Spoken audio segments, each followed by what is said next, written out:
Good morning and welcome to Astronomy 100. Today we are September 21st. Does anybody know what September 21st stands for? The first day of autumn. Oh, yes. Very good. Tomorrow, This is the tomorrow. I don't know what it was the moon equinox. today is equinox, and tomorrow is the start of the fall. Okay, so it is an important date. Okay. Again, today we are again. This week is week 6. There are quite a few important stuff that we really have to focus on. We're gonna basically prepare the exam, and the exam by far, I mean, from what we have seen up to now, they're important stuff to keep us basically ready and prepared and so on and so forth. And because we have a bunch of them, usually for participation quizzes and assignments, including the questions basically that we ask during the live sessions, I usually drop the lowest 2 grades because we have a bunch of them and their weight is a little bit less. The purpose of them really is to prepare you for what weigh the most, and by far the exams are, okay? So we really have to focus on these exams. So for your own benefit, what I did this week, actually, we have a review. And I will explain the process with the review and how it works, because it's also graded. The review also itself is graded. With the exception that for the review, you only have 2 grades that you potentially can have. Either 120 out of 120, meaning that you get a perfect score in it, or you can get a 0 out of 120. Those are the only 2 choices. You can't get 110 out of 120, or you can't get 10 out of 120. There is no way you can do that. There is only 2 options, okay? So I'm going to explain how that works. And once we finish this stuff with the review, then we're going to have our actual midterm next week. So that's basically how the plan is going to work, okay? So let me share the screen to explain how all of this, and of course, we're going to be talking about the topics of the day this week, and that should be it. So let me share the screen first. Just a quick note for those who received messages from me today, and I know probably none of you did who are in here. I need, and I'm talking to the people who probably are going to watch this recorded later on. You need to reach out to me if you received a message to me stating that you really need to reach out to me today or tomorrow, okay? So as I'm saying, probably none of you who are live right now, and probably, excuse me, most of you who are going to be even watching this recording, so don't panic if you don't see anything from me, okay? So that's just a quick note. Anyway, so I'm sharing the screen in here for the class, and I'm looking at it from the vantage point of a student. It says student view, so I have the option to leave it, but this is what you would see if you come to week 6. And this is basically the stuff that we normally accustomed to at this point. There are 2 units, 37 and 38, which we're going to talk about today. And they are included actually in the exam. So when is the exam, the actual midterm? It's actually next week, okay? It's next week. And, but this is the review for the exam, okay? It says out of 120 points. As a matter of fact, only 2 grades you can have for this review are either 120 points or 0, okay? So here is the plan. You open the midterm,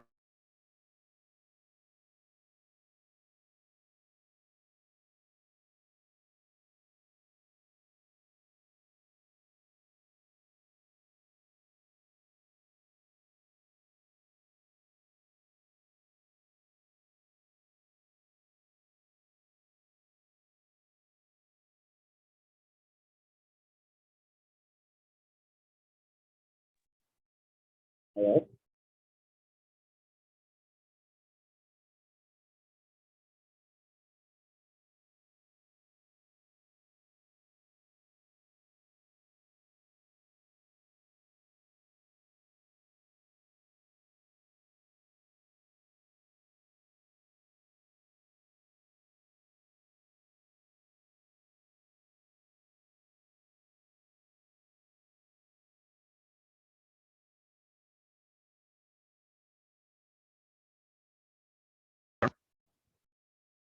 Test. Test. Hello, is Test. anybody there? Can anybody hear? Is this class still going on? Hello? Can everybody hear me? I can see you now. I can see you now. I couldn't for a minute. You went blank. I thought maybe It froze, at least from my end. I'm sorry. It's probably, I'm glad nobody left. So if this happens again today, for some reason it happened last semester in the spring on Tuesdays, and today also on Tuesday for some, I don't know. Okay. Hopefully it does not happen again. Okay. But if it does, hopefully you guys don't leave. Okay. Because I don't know. It dropped from my end. So I don't know exactly where I was left off, but it's just the topic of the midterm review is extremely important. I really need to talk about that again. Okay. Are you still guys looking at my shared screen where it says, where it's showing the model that we are in right now? yes. And we lost you as soon as you went to talk about the midterm or just click on it. That's where we lost you. Okay, very good. Thank you. So here is the deal with the midterm review. As I was saying, you open it, you start it, okay? You attempt it. You answer hopefully all of the questions and you take them seriously and you review them and you score in there. It doesn't matter what you score in it. Let's say you got only one correct answer or 10 correct answers or 20 correct answers or even 110 correct answers. When you're done with it and you submit it, of course, Canvas doesn't know any better, so it's going to give you whatever you scored in it. So what happened in this case, I will come in and override the grade from Canvas and give you full credit for it, because I will assume that you actually did the review, okay? And you're not going to be penalized for preparing your exam. So that is the point with it. The way to score a 0, and hopefully you're not going to do that, is not to do it at all, to skip the review. That way you're going to get a 0. So this is really the only two possible grades for the review. The reason I'm doing this is because I really want you to go through the preparation and go through it, and so that you're ready for the exam. If you do it, here is the guarantee. If you do the review thoroughly, okay, and you're confident with all of the questions in it, I guarantee you, okay, that you're going to do extremely well in the actual exam. Remember, the exam is very, very heavily weighted in this class. So that is the plan. That's why I do this. The grade for the review is actually going toward your participation grade with all of the other grades. So it's important to uplift that. Very easy way to get the perfect score in this one. Basically, all you can do is just open it and click on a few clicks here and there, and then close it and you're done. Submit it and you're done. But that is not really good if you do it that way, because you really are cheating yourself. Yes, you're going to get the full credit for this review, but it is not going to help you really prepare the exam. How much time do I really need to prepare for the exam? It depends really. If you have been doing all the work up to now, it may take you less than actually about half the time that I allocated in there. It says between 2 to 4 hours. It will take you probably between 1 and maybe 2 hours, okay, at most. If you've been doing everything, you have the book, you've been following all of the units up to unit 38 that we're going to be talking about it, and you did everything, so you should not really take you that long. But if you did not have the book, or you had issues in the past with some of the units, it might take you the whole time, okay? So please plan accordingly. You have plenty of time to do that. You have plenty of time to prepare for the actual exam, to go through it, okay?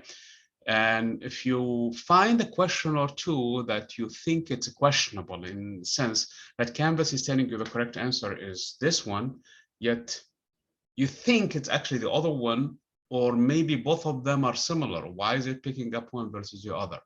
Hopefully you can research it in the book, look it up, and if not, and even before that, you can reach out to me.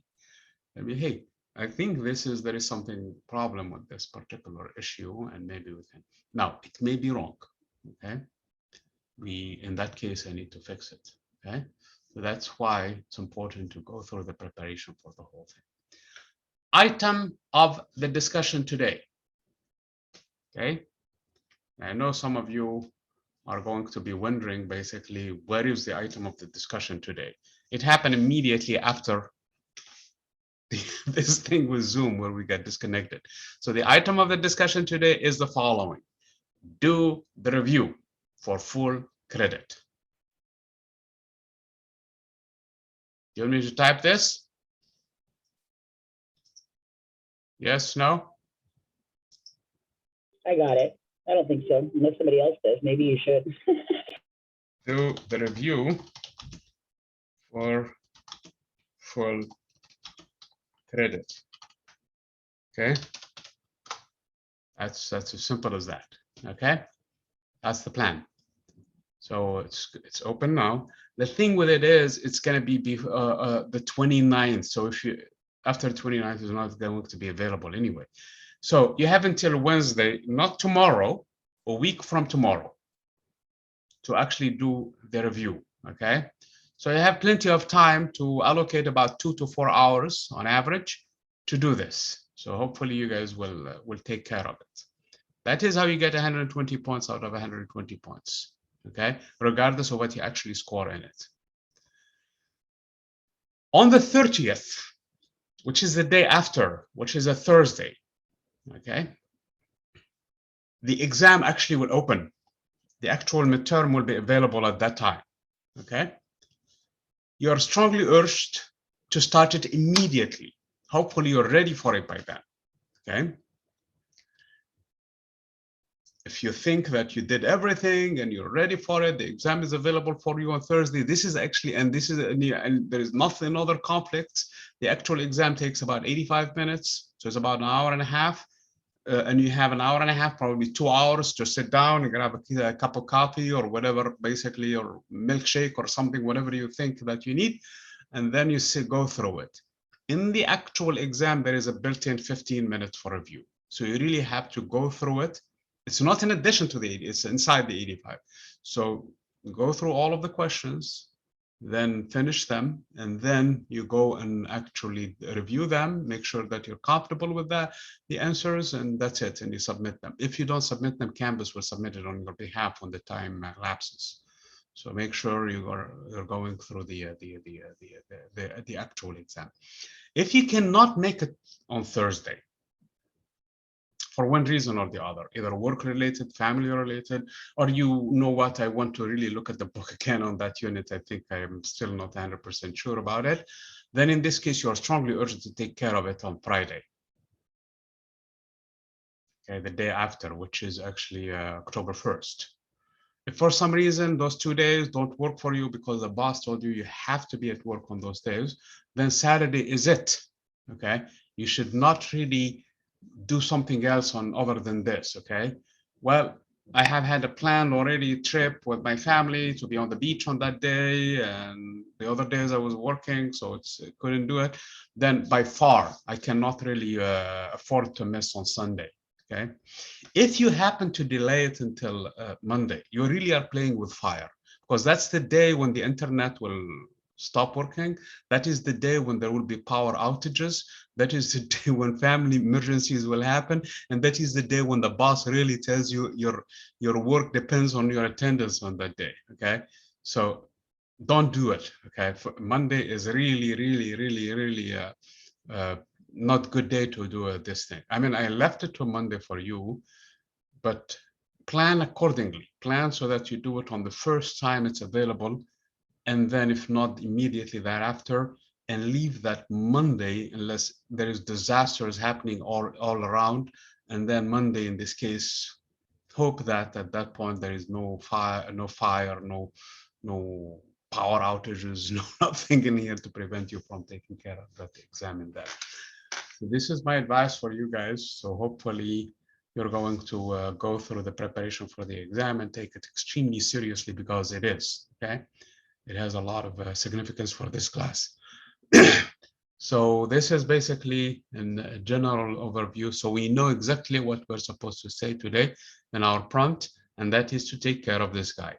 If we do this one right, we will not panic when this one comes in. We will fly through it, actually, okay? So that is the idea with these things. So, and it is a graded assignment. This one also has a significance overall, with the exception that it's freebie, basically. You can get the full grade for doing very little if you want to, okay? So this is for the exam, because we still have these 2 units, so we need to really talk about them. So let me open the objectives. Of course, you have the review from the previous week, or what I think actually are some key ideas that you need to pick up. Please understand again, and I think we mentioned this one in the past, that the summary that I do in here in this units do not really replace what we have to do in terms of reading these units and going through them and asking questions related about specific details. Okay, and of course the recording will be posted in here once it's available of the 2-day session. So let me open the objectives. All of this is just what I was saying about the review. Okay, put it in a couple of sentences in here, but this is basically what we were talking about. Okay, and then we have the 2 units in here, 37 and 38, and those are also included in the actual exam. So these are also included in this exam that is coming along. So unit 37, any questions before I jump into the topics? Sounds good.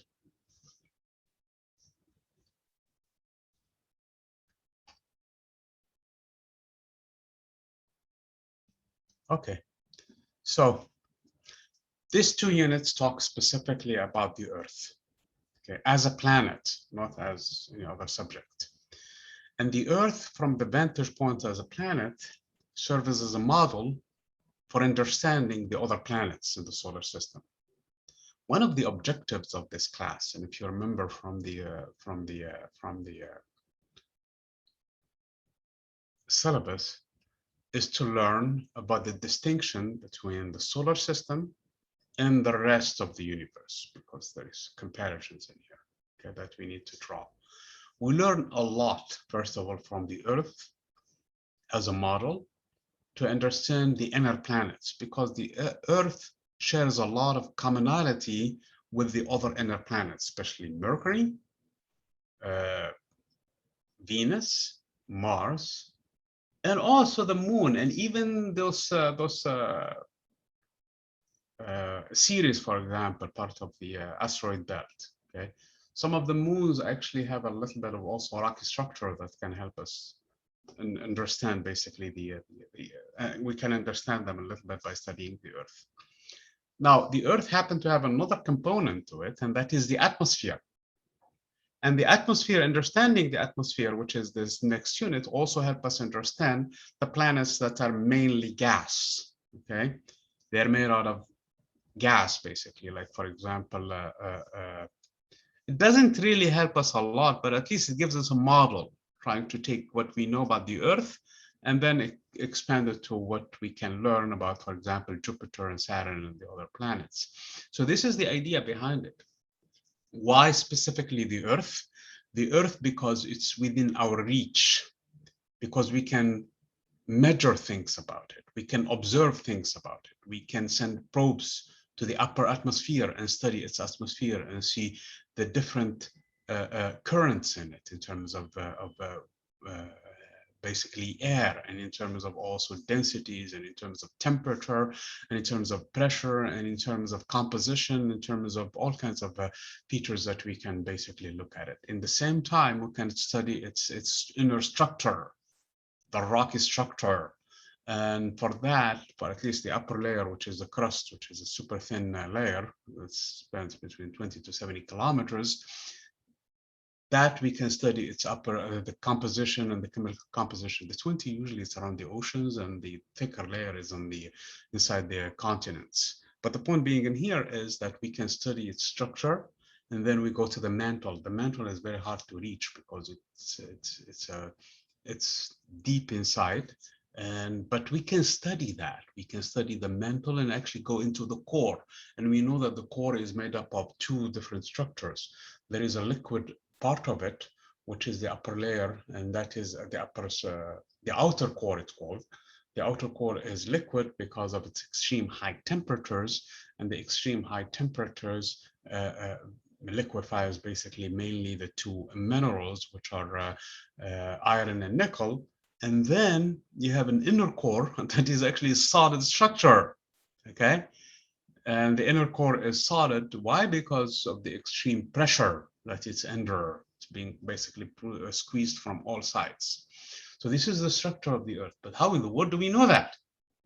Since nobody can go that far, okay?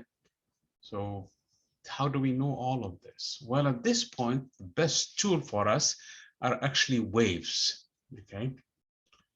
If you send a wave and it bounces off of a wall, you can gauge the distance to the wall, basically, okay?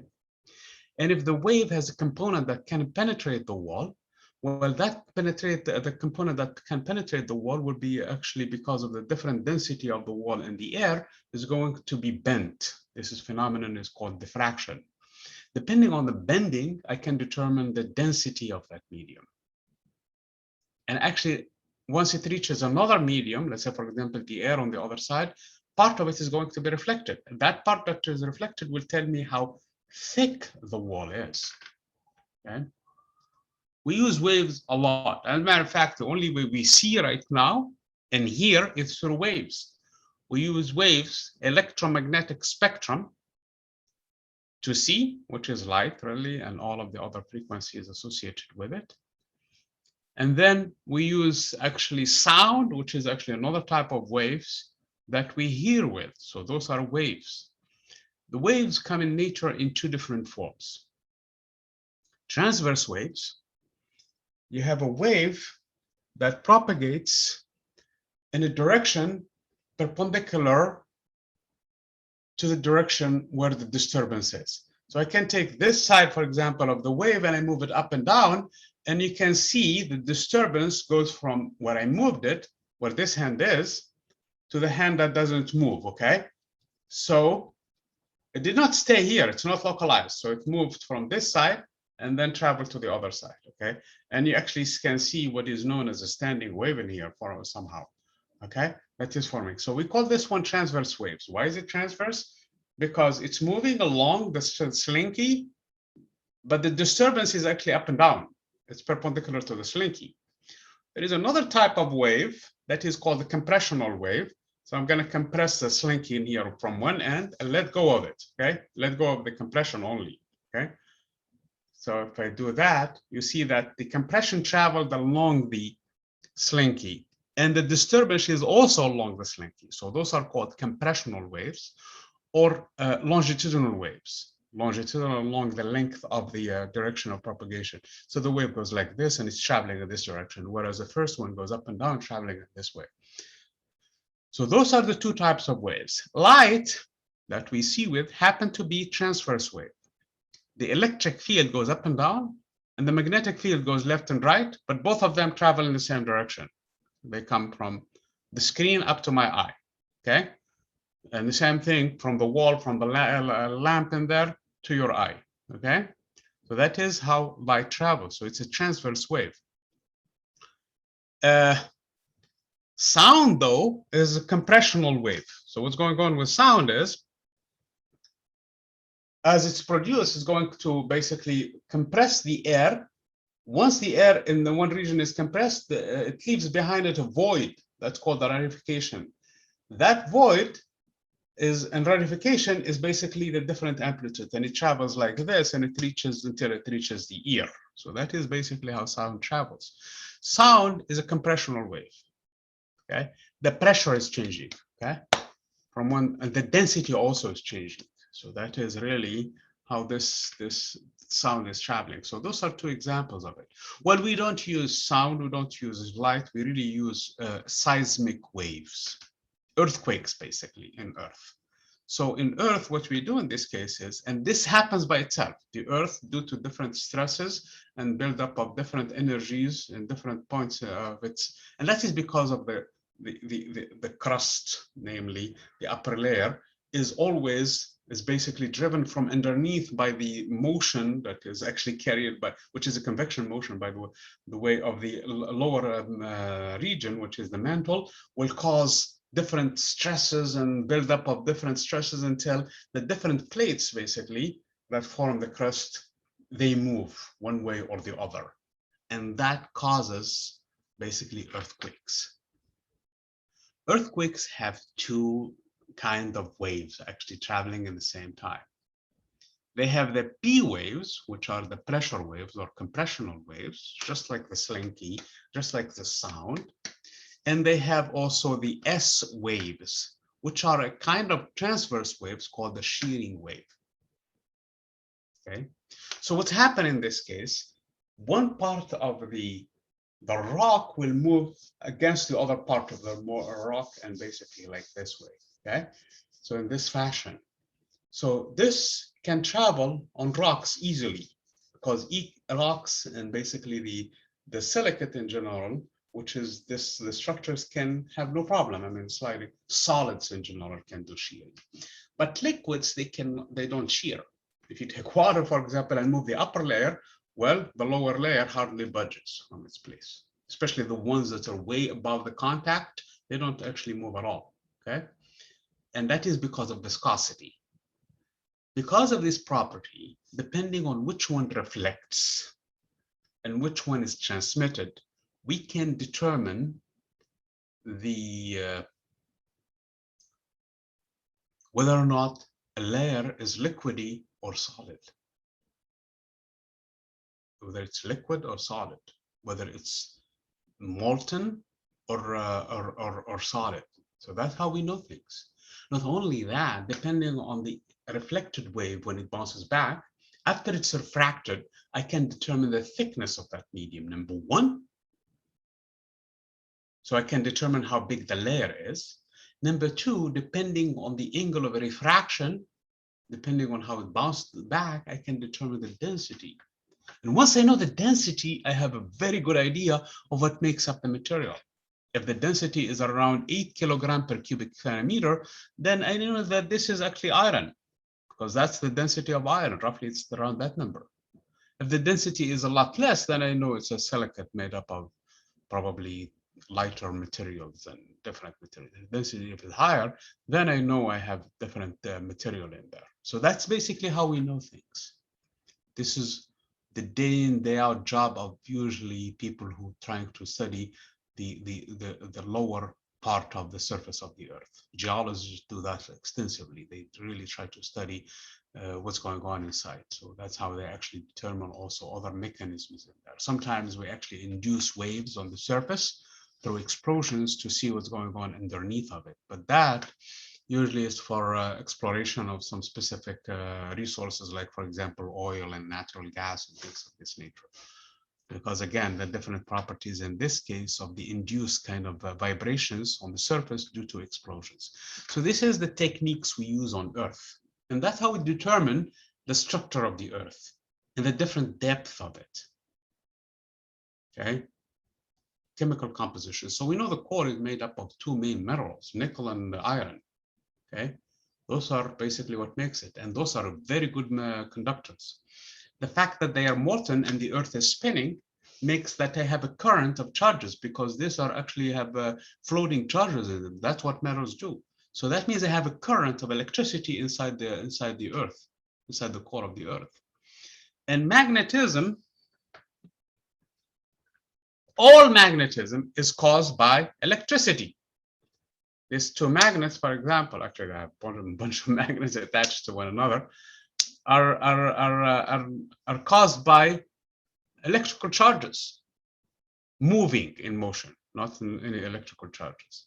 So you ask, where is the electricity in here? Well, it's actually on an atomic level. If you take the atoms of the iron in this case, and you look at them, each atom has its own electron moving in a specific direction, while its next door neighbor actually also have an electron that is moving in the same direction. And collaboratively, they create a region in space in here called the domain, where most of the motion is in one direction, causing a magnetic field in a specific orientation. For magnets, those domains, they align up specifically on average in one direction and give you a magnetization, give you a magnetic field, give you a magnet really. So that's for a piece of iron. The same thing is true for the earth. Earth has a magnetic field because of this phenomenon. Okay, so again, the Earth, the main components of the elements, you have them in there. Okay, and that magnetic field plays a major role in terms of the surface of the Earth and in terms of protecting the Earth from the different ions that hit it on a regular basis. Those are charged particles that are that leave the sun because of the solar basically wind, because of basically the explosions that are happening in the sun all the time. And they travel in all directions. Among directions they go to is the Earth. Once they reach the Earth, and we will talk about this when we reach unit 38, is that the magnetic field will deflect them in specific direction depending on their charge. If it is a proton, it has a positive charge. If it's an electron, it has a negative charge, and those two will actually. And if it's an alpha particle, which is really the nucleus of a helium atom, then in this case also it's positively charged, so it's going to be directed into the one direction or the other, depending on the orientation of the magnetic field, and depending on their initial velocity, they will spiral in and they will form the auroras. And it's actually nice to have this magnetic field on Earth because it protects the atmosphere, it protects the life on Earth. So you ask, for example, what's going on with Mars? Mars is a lot smaller planet than the Earth. So what causes the Earth to heat up to begin with inside its core, it's not really the friction as much as another process. And the other process is called radioactivity. So you have materials that are radioactive on their own, and they emit a lot of particles, and those particles, they come up with a high kinetic energy, and that is what the heat is coming from. So why we don't have those on Mars, you say? Well, we had them when Mars was young. And then Mars, because it has less material than the Earth, it ran out of those. Okay. The Earth also is going to run out of this radioactivity, but it's going to take a lot longer time because of the sheer mass that the Earth has compared to Mercury. So because of the lower heat inside the core of Mars, Mars does not have a lot of molten, basically, minerals like the Earth is, namely iron and nickel, to cause the electricity. Although Mars spins fast, just as much as the Earth. It does one day, 24 hours, slightly more than the Earth, but it's still super fast. Now, the rotation itself, which causes the current to spin up, is not enough because you don't have enough current in it. Hence, it lost its magnetism a long time ago, so it does not have a magnetic field, which means that it was blasted by the radiation from the sun and the cosmic radiation, which stripped it out of its own atmosphere. Not only that, Mars also is smaller in size, which means that it has less capability of retaining its atmosphere anyway. So it had less control over it. And now when it lost its magnetic field, the particles that are coming from the sun, they blast it and they basically stripped it out of its atmosphere. So it lost most of its atmosphere and then exposed whatever the surface was, even if it had oceans, to this radiation that evaporated water, low pressures, and then basically it lost whatever sustained life on its surface because of this phenomenon. So that's Mars. You ask, what happened to Venus? Well, Venus is big enough as much as the Earth, so it must be also as warm inside because of the radioactivity inside of it, as much as the core of the Earth. So it should have the same molten level as the Earth. That's true. You are exactly 100% sure. I mean, correct on this one. So why it does not have a magnetic field, you say? Well, the problem with Venus is it spins extremely slow on its axis. It takes several months for a day to go to do 24 hours, to do a whole day basically on its surface. So it's spinning extremely slow. So there is not enough current, not because you don't have enough charges, but because you don't have enough speed with which to spin. So that's why magnetic field, I mean, some irons, let me see if I can find this iron, for example, is not magnetic. Okay, that's like Venus. This one is like Earth. It's the same iron, but this is magnetic. Okay, so that's really the difference between the two. because this one has enough currents in it because of the motion, and it's all moving in the same direction. Here's actually the same motion, but it's all random, okay? And that's what's going on inside Venus too. So there is a lot of charges in there, and because of the thermal agitation, their charges are moving every which way. On average, they average no direction. They're not going anywhere, okay? One of them going to the left, the other one is going to the right. On average, they cancel out, okay? So that's the story of what we know about the Earth versus the others. You ask about Mercury. Well, Mercury happened to have, when we analyzed it, a core that is very large compared to its size, but it's too small. So whatever happened to Mars, it happened actually a lot earlier for Mercury than it happened for Mars. So it lost its magnetism a long time ago, way before. So whatever magnetic field now is probably induced by the magnetic field of the sun because it's close enough to it, but it is too weak. The gravity is even weaker. Radioactivity is even weaker. So it got exposed early on to the radiation. As a matter of fact, it was exposed early on to the early bombardment that reshaped its surface. So its surface, if you look at Mercury, it has all of those impact craters on its surface, similar to the moon. So basically, so the process started a lot earlier on that planet than even on Mercury, on Mars. And actually the moon also is of the same size. So both of them were exposed to this early bombardments that let them expose, and they did not have any weathering on their surface to basically clear most of those impact craters, like what happened, for example, on Earth and then on Venus. But on Mars, we still have a little bit of impact that happened later on, but especially after it lost its atmosphere, a lot of its atmosphere, as opposed to the other two objects, namely the moon and Mercury. See, we have a good understanding of what's happening inside this object just by looking at the Earth and its properties, its different structure and things like that. As a matter of fact, we went a step further. On Mars, we landed in 2017 a lander which called InSight, and InSight actually had a probe that basically dug into the surface of Mars to collect one of the important pieces to collect the quakes on Mars, called Mars quakes, as opposed to earthquakes. And initially we had issues with it, but then we started collecting data. So there is actually geological activity on the surface, but it's extremely weak compared to the Earth. I mean, there are Mars quakes, I should say, but extremely weak, but they are giving us, and we're still collecting data, analyzing them, but the actual structure, because again, it's one thing to have a model, and it's another thing to have actual data, okay? And the data so far is really filling perfectly with what we think the model should be. See, this is where we stand in terms of this unit, okay?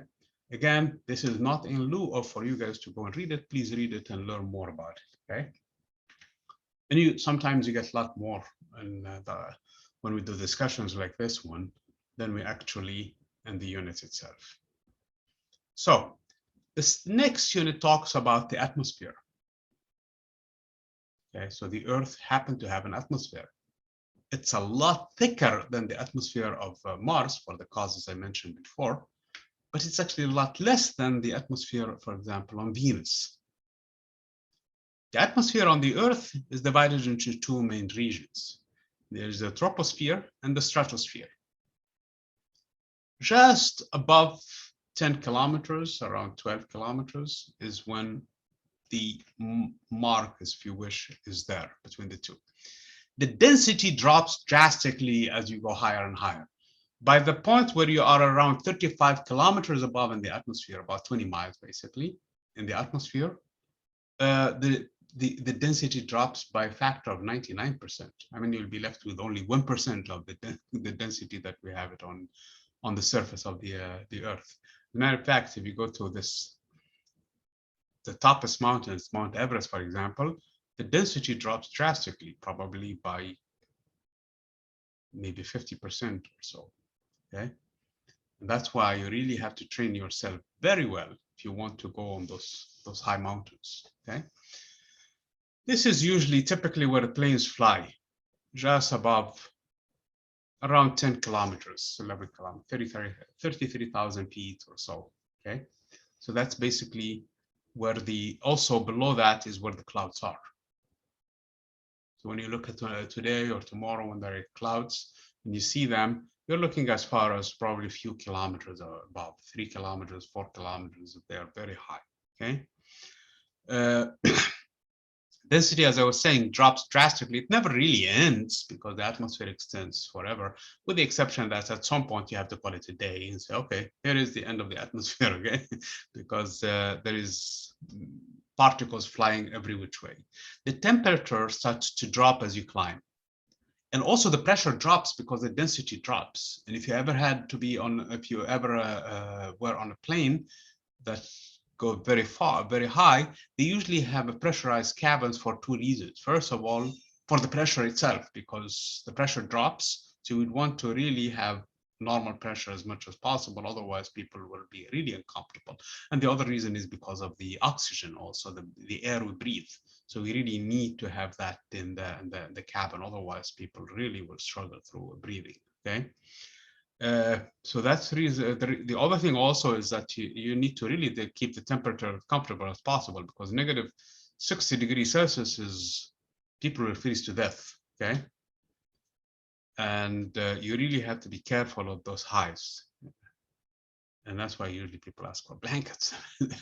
Although the airplane is warmed enough a little bit, okay? Then after that, the temperature stabilizes a little, and then it starts to increase back to around the freezing point, and then it decreases again, way below that, and then it starts to increase because of the high speed that the particles which are moving in here, the particles of the air. Okay, the air is mainly nitrogen with a little bit of oxygen in it, and some other remnants, especially carbon dioxide and water. Okay, so that is what the air makes up of this. Okay, the main composition of the air. An important region in the stratosphere is the ozone layer. So what the ozone layer is basically made up of a special chemical that is oxygen actually, but in a special bonding. Instead of O2, which is a normal oxygen molecule, you have O3 actually. So the two atoms of the normal oxygen actually form a bond with a third oxygen, and this is not really a stable molecule. It decays back to oxygen, to the normal oxygen we know. And sometimes this process is actually sped up by absorbing ultraviolet radiation. Okay, so because of the radiation from the sun that comes from above, and the UV radiation is actually long enough wavelength that it's going to go through, but once it comes in here, it's going to actually be absorbed by the ozone layer. And in doing so, for the vast majority, because there is some ozone, some UV that is going to still continue through, but because of the main component of it is absorbed by the ozone layer, that is actually protecting life as we know it, because UV radiation is high energy radiation. You see, I mentioned the spectrum of the electromagnetic waves earlier, meaning that the electric field and the magnetic field traveling. There is a narrow region where our eyes are sensitive enough to it. Okay, our eyes have what is it? Cones and forgot that. But it has basically it's sensitive to three main frequencies. The one, at least for the people who are not blind, color blind. People who are color blind, they probably have different structure. You have the sensitive to the frequency for the red, for the green, and for also the blue. And the range is actually between the extremes in here, which are the red and the blue. So we see actually in this combination, and the eye combines the colors, you have the violet and the red. Anything of higher frequency, shorter wavelength than the violet, which is in this case the ultraviolet, is actually has higher energy. That we don't see because apparently the sun does not emit much of it. And our eyes evolved to just focus on what the sun basically shines in the day, which are the visible region. So the ultraviolet, because of the fact that it is absorbed for the most part, comes very little of it on the surface of the Earth. Actually, the X-ray, which is absorbed actually for the most part, actually in the upper atmosphere, also is part of the spectrum, but it never reaches us on the ground. And the gamma rays are actually also, which are more energetic, more damaging, they're absorbed by the atmosphere. Okay. In addition to the highly energetic particles that come from the sun, I mentioned before alpha particles, which are the nucleus of the helium atom, and also the protons, which are the nucleus of actually the hydrogen atom, and the electrons that are stripped from these two atoms, and they come and reach the Earth. Well, they collide with the upper particles of the atmosphere. In doing so, they ionize this region, and this is the ionosphere. Okay? So this is a charged region of the atmosphere. And this interaction leads to this aurora borealis and australis, the ones that you see in the northern hemisphere and the southern hemisphere. And that is the region in the sky where you can see these things. And it's actually mainly seen in the two poles of the Earth. Okay. So this is basically the different structure. Of course, I didn't mention the infrared because there is another phenomenon in here, which is a very important phenomenon. Radiation comes in all wavelengths and hit the ground, hit the Earth. Okay. The Earth warms up because it's absorbed energy in the form of radiation. Well, it's going to re-emit it back to cool down. When it emits it back, it mainly emits it in the infrared, which is below the red. Okay. Those are long wavelengths, and that is where heat is. So if you feel heat, that is actually what the heat is. It's in that region, the infrared, then you have the microwave, then you have the radio wave. The radio wave is actually much longer frequency, a lot less energy. That's what your cell phone uses. That's what all kinds of telecommunication uses. The remote control uses the infrared, okay? The point being in here is that this is the frequencies that are emitted back. Well, if you happen to have a lot of carbon dioxide in here, and a lot of H2O, which is water molecules, well, they absorb those infrared. And instead of letting them leave the Earth so that the Earth will cool down, they actually absorb them and re-emit them back. So in this case, the process is going to go back to the Earth. So there is a continuous pump of energy from above, but some of it is trapped in the form of infrared radiation. That will lead to a process of heating of the surface of the Earth. This is real. This is science. This is not politics. This has nothing to do with being a Republican or Democrat or left or right. This is actually data that is supported by the evidence that with the increase of fossil fuel basically consumption and the release of carbon dioxide in the atmosphere, we have an actual increase in temperature overall in the Earth. Because of that, the phenomenon is called the greenhouse effect. Okay, so this is really how this process is. If you look, for example, at Venus, Venus has mainly carbon dioxide, and that carbon dioxide caused the planet actually to initially increase its temperature, and the greenhouse effect was actually in the past a runaway greenhouse effect. The planet now is heated up and reached an equilibrium where its temperature, it does not receive any more radiation from the sun because its surface now is super thick. But it's still, that is the future of the Earth if we're not careful with it. So it has nothing to do with politics.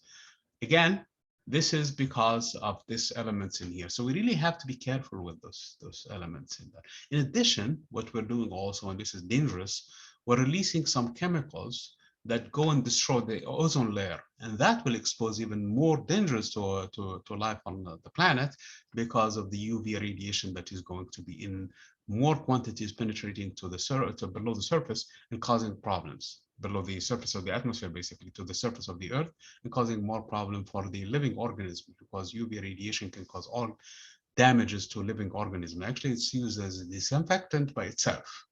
So you can actually use it to kill microbes and germs. So it's really these processes that we have to feel to analyze and study and compare to other planets. Another thing that is talked about in this chapter, and hopefully you guys can go about it, and that's the last item that we're going to talk about, is the Coriolis effect or the Coriolis force. It is called a force, but it is really not a force in a sense that we know of. You have two forces. For example, if I pull on the string on one side and you pull on it on the other side, there is a clear force in here of pull from both sides. for example, the fact that I'm sitting on the chair, there is an interaction between me and actually the chair, and this is a force called action-reaction. I'm pushing on the chair is pushing back. The reason why I'm pushing on the chair to begin with is because I'm interacting with the Earth. In other words, I'm pulling on the Earth is pulling back on me with the force of gravity. So those are real forces because they involve two different objects interacting with one another. However, if I'm sitting in the car with you and you're driving and you accelerate, so my body will move backward. So this is not a real force. This is actually a pseudo force because this is actually called the force of inertia. Your body does not want to accelerate. Or if you were moving constant speed and then somebody hits a brake, you're going to move forward again for the same reason.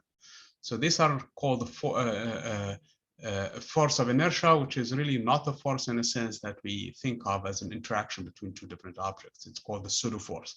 The same thing if I'm sitting on the car and you swing to the left or to the right, in either case, my body will move in the opposite direction. So in this case, it's called the centrifugal force, and that too is not really a real force, but actually a pseudo force.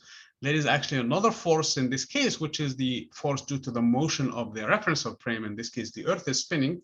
So the atmosphere in this case is dragged, but it's dragged in such a way that it is actually going to spiral, just as much as when you flush the toilet, the fluid will actually spiral inward. Okay, it doesn't go straight in. It doesn't go like goes in. It's actually spiral inside the toilet, and that spiraling is actually due to the in a sense, the Coriolis force, and that is exactly what causes hurricanes on the Earth. So understanding this will take us to the planets like Jupiter, which helps us understand its atmosphere, and we see that the upper half of the planet, or the northern half of the planet versus the southern half of the planet, they form different kind of hurricanes on its surface. Same thing with actually the other 4 planets. See, we have actually somewhat an understanding, albeit in this case, they are moving super fast. I mean, the winds on those planets are ridiculously high. But that gives us an understanding from just studying what we have in here on Earth, which causes weather, of course, on Earth, but it causes all kinds of motions that we try to understand and learn about. We can understand the surface of what's going on in the other planets. Okay. So these are the concepts for this week. Let me make sure that we covered everything from this week. Let me go back. Where is the boom? Okay. So these are the stuff that we're covering from this week. And of course, you have the review, which is the main thing. And that is the only item of the discussion today. So hopefully you guys captured it. And let me stop sharing the screen. And that's it. Do you guys have any questions for me? If not, I'm going to stop the recording. Good, good. So I'm going to stop the recording. And okay, word, I know I mentioned it several times, so I'm going to mention it one more time, okay? Do the review. It's very, very important for you guys, okay?